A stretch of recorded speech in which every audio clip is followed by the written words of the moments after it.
Chapter 4. Eleanor and the Duke. Things were not as well as they seemed. Not for Eleanor. The Pope had let her down, and she felt trapped. Was she to be tied forever to her dull, simple-minded husband, whom she could neither admire nor love? Paris did nothing to raise Eleanor's spirits. She and Louis returned to an unusually cold, severe winter. The little island on the Seine seemed frozen in silence, the rumble of mill wheels stilled by the river's ice, the streets empty of noisy students who huddled indoors wherever they could find a warm hearth. Even though Abbot Suger had done his best to make the old castle warm and cheerful, it could hardly compare with those white marble palaces bathed in sunshine and glittering with mosaics in the exotic cities of the Near East. The excitement and adventures of the crusade were only a memory now, and life around her more boring and gloomy than ever. Worse than the winter's frost were the icy glances of the French, who had always disapproved of her. Those eager to slander Eleanor revived and spread the malicious gossip about her conduct in Antioch. It was whispered, not too softly, that the queen was an adulteress, and, forgetting Louis's ineptitude, some even blamed her for the failure of the whole crusade. Added to this humiliation was the fact that Eleanor no longer shared the government with Louis. Persuaded by the clergyman not to trust her, he no longer sought her advice as he had in their early married years. Yet Eleanor was wiser and better equipped than ever to exert her power as a queen. She seethed inwardly, feeling her youth slipping away in dull monotony as Louis became more pious and morose every day. Everywhere she looked, she saw priests padding through the halls. Everywhere she listened, she heard the mumbling of prayers. The castle seemed more like a monastery than a royal castle. No more music, no more songs, no more dancing, no more adventures. In despair, she cried out, "I thought I married a king, but I find I have married a monk." Even the fact that Eleanor was going to have a baby did little to cheer her up. Should it be the longed-for male heir, she knew all would be forgiven, but that her fate would be sealed. She would remain a captive queen forever. In the spring, Eleanor gave birth to another daughter, whom they named Alix. She had failed again as a queen who could not produce a son was worse than useless. Yet her very failure gave Eleanor new hope. Now, at last, she might persuade Louis that their marriage was cursed.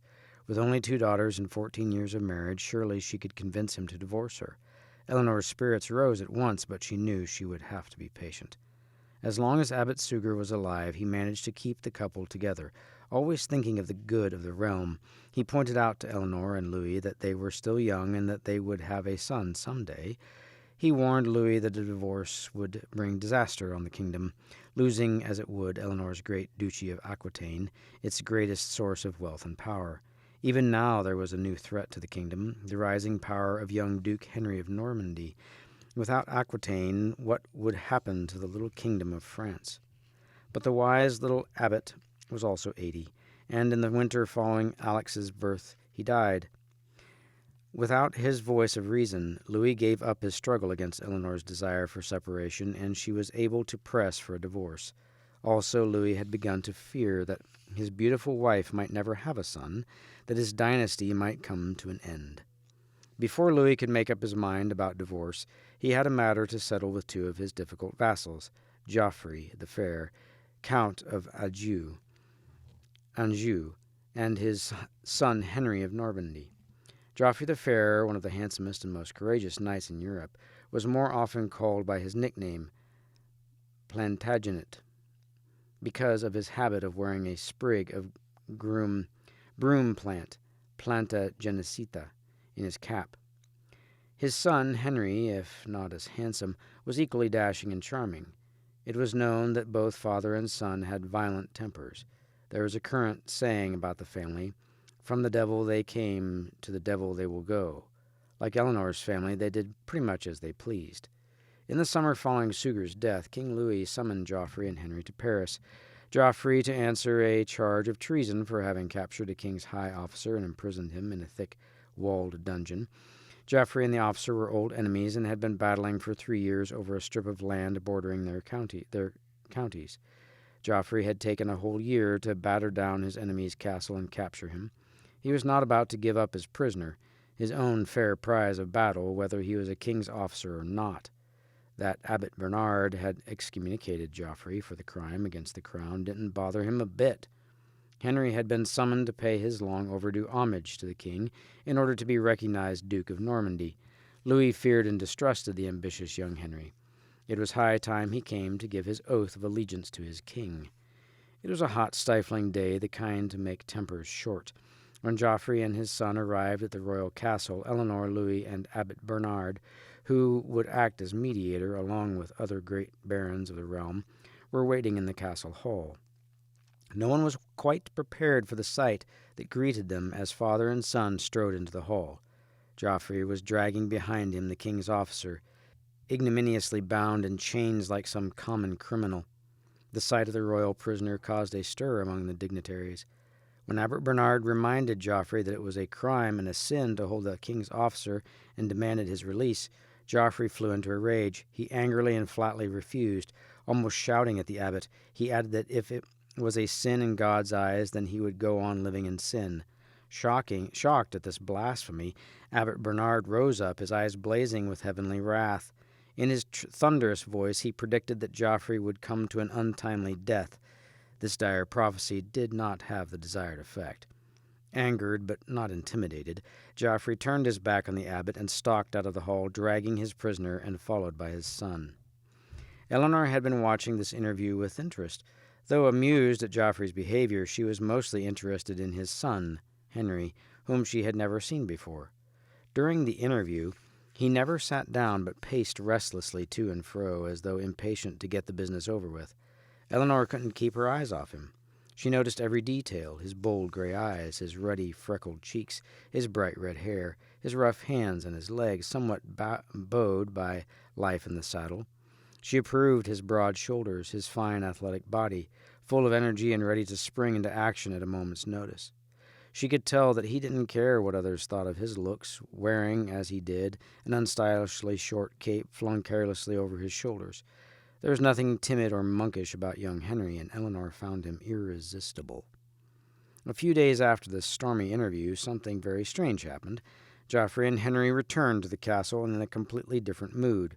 Full of smiles and courtesy, they not only offered to release the royal prisoner, but volunteered to give King Louis a small but important bit of borderland as a gesture of goodwill and desire for peace. This bit of land, called the Vexin, lay between France and Normandy, and had been long fought over by the French and Normans. Then young Henry stepped forward to pay homage to King Louis. Kneeling, he placed his hands in Louis's palms, promising to be a faithful vassal and to defend the king against his enemies.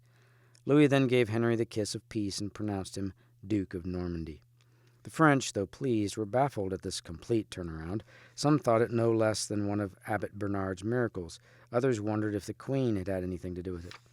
Had there been some secret bargain behind closed doors? That Geoffrey and Henry did so willingly given up the Vexin seemed to suggest a greater prize within their grasp. There was much gossip, but no answer. In fact, among the French, only Eleanor knew the answer, and she kept it a deep secret. Count Geoffrey and Duke Henry left for home in high spirits, with Paris none the wiser. As they neared their castle in Anjou, the weather became unbearably hot, and they paused to take a cooling swim in a stream. The sudden cold had disastrous results for Geoffrey, who came down with chills and a fever. Within 3 days he lay dead, fulfilling, so it seemed, Bernard's dire prophecy. Even before the news of Geoffrey's death reached Paris, the city was buzzing with new gossip, the startling prospect of a royal divorce. No sooner had Geoffrey and Henry left Paris than Eleanor obtained Louis's consent for a divorce, and the first steps were taken for an annulment of the royal marriage. Eleanor and Louis went for a last trip together to Aquitaine, where a changing of the guard took place as Louis's officers were replaced by Eleanor's own vassals. All was set in order for Eleanor's return to take over the rule of Aquitaine by herself. Early in the spring of 1152, Eleanor and Louis met at a royal castle near Orleans, where an assembly had been called for the annulment proceedings of the royal marriage. All went smoothly, with witnesses to prove that the couple were fourth cousins, too closely related to be lawfully married. The archbishop solemnly declared the marriage null and void. Eleanor had to accept a decree that her little daughters, Marie and Alix, would be awarded to their father. Then Eleanor took leave of Louis, whose only consolation was his conscience and the approval of Abbot Bernard and the church friends, who had never approved of Eleanor. The Pope was silent this time. Eleanor had gained her freedom and independence at last, no small achievement.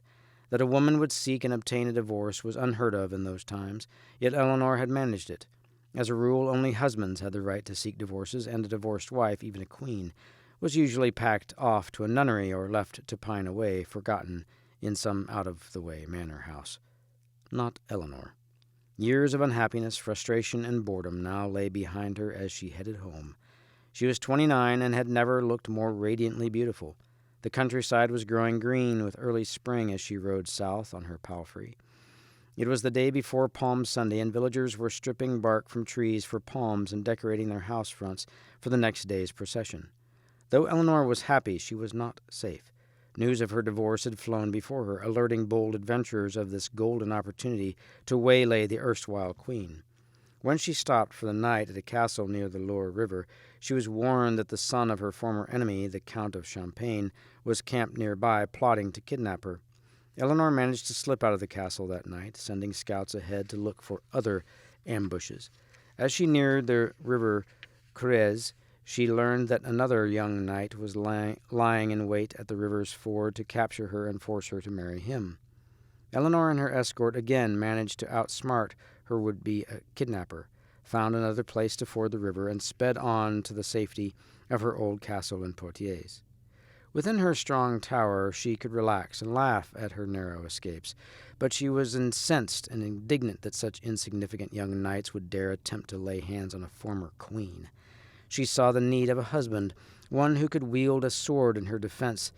This time she would have a husband of her own choosing. That Eleanor had already chosen Henry, Duke of Normandy, was her well-kept secret and not yet known to the world. Now she sent a message to him, announcing that she was free. That Henry was only 18 and she 29 didn't bother her at all. With his wide experience, his good education, he seemed older than his years. He was, above all, a perfect warrior knight, unafraid and bold, gallant and well-spoken. That Eleanor and Henry were cousins, as closely related as she and Louis, didn't bother her either. She couldn't have cared less whether her husband was a cousin or not, though it had been a handy excuse to get her divorce. She knew that all kings and queens, dukes and duchesses, counts and countesses, all aristocrats in Europe, were cousins in one degree or another, usually too closely related to marry if Abbot Bernard did the checking into their family trees. In the month of May, just 8 weeks after the divorce, Henry, Duke of Normandy, now also Count of Anjou, came riding over the drawbridge into Eleanor's courtyard. He had a falcon perched on his wrist and, like his father, wore a sprig of broom plant in his cap. Eleanor had never set eyes on Louis before she married him. She had seen Henry only briefly, but long enough to know she wanted him for her husband. It had not been hard for Henry to make up his mind to marry the beautiful Eleanor, whose charm and intelligence would be such an asset to him. That there would be a good deal of malicious gossip about her made all the more interesting. Aside from being attracted to each other, Eleanor and Henry had many things in common. Both were born to rule, both were ambitious, and both knew the material gains they were bringing each other. Their combined lands, Aquitaine, Normandy, and Anjou, would give them power over most of the land from the English Channel to Spain. And there was another prospect even more glittering. Through his mother, Henry had a claim to the throne of England. Eleanor might be queen for a second time. The future looked bright for this couple, so much more suited to each other than Eleanor and Louis had been. The wedding was small and quiet, with only a few friends and relatives attending. It was best not to advertise the marriage in advance. Both Eleanor and Henry knew that as vassals to King Louis, they had no right to marry without his consent. Once married, they had nothing to fear, least of all from Louis. It would take some doing to thwart the combined power of Aquitaine, Anjou, and Normandy. The news of the marriage exploded like a bombshell in Paris. No one was more stunned than Louis. That Eleanor would remarry someday, he had no doubt. But that she would remarry so soon was not only surprising but insulting. That she would marry the vassal he most feared and disliked was the worst blow of all. He could now see why Henry and his father had been so willing to give up the Vexin land. What good would it do Louis now that Eleanor and Henry controlled such a formidable expanse of territory? He realized that he had been duped. His kingdom of France had now shrunk back to almost the small size it had been before his brilliant marriage. He summoned Henry to appear to answer for his treason, but getting no response, he prepared for war. He charged into Normandy, but Henry, whose uncanny speed confounded all his enemies, came like a whirlwind to counterattack. Within a few weeks, the French were routed and Louis fell ill. He retired to his castle on the Seine to brood upon his losses. All Suger's careful work to keep Aquitaine now came undone. The scheming and determination of a beautiful and impetuous woman had changed the balance of power and the boundaries of kingdoms.